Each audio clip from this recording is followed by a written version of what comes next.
Hey, I'm Eric. I'm listening to 100 albums in 100 days.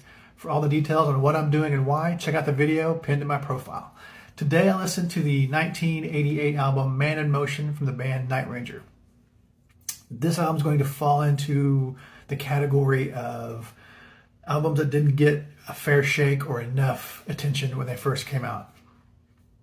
So if you saw my video for the second album I listened to, Van Halen's 1984, I mentioned in that video that there were three guys that made me want to play guitar. And of course, from that day, that was Eddie Van Halen. And I mentioned that they were all three had an album in the countdown. Well, this is number two. The second guy that made me want to play guitar was a guy named Brad Gillis, the guitar player for Night Ranger. A couple of days ago, if you saw my video for Duran Duran's Seven and the Ragged Tiger, you heard my story about how the first two albums or tapes I ever bought that my dad made me take back to the music store right immediately. One was Seven and the Ragged Tiger, and the second one was Midnight Madness from Night Ranger. And that's the album really that made me want to start playing guitar. So they had moderate success with in the 80s. Everybody knows Sister Christian. A lot of people know You Can Still Rock in America. That was their second album. Their third album, they had a couple of hits off of that. It was an album called Seven Wishes. They had a couple of hits off of that. Their fourth album was called Big Life.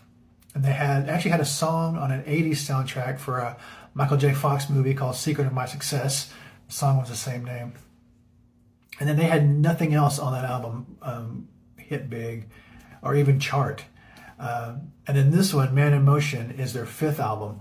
And they didn't get a sniff at all from anything. And given what was on the charts at the time in '88, I don't know why they didn't get more attention than they did. In my opinion, this is my favorite album from the band, and B, this is their strongest songwriting from all of their albums, in my opinion.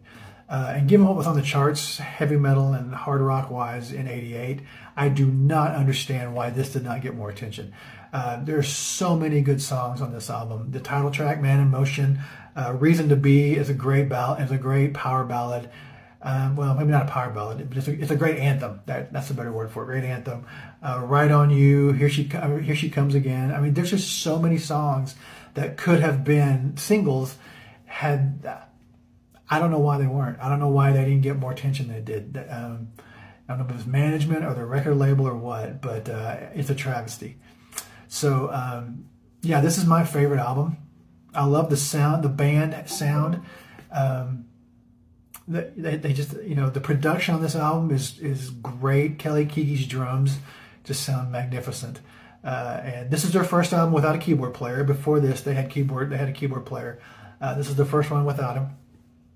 And after this album, they break up for a little bit. Jack Blades, the bass player, lead singer, goes to Damn Yankees.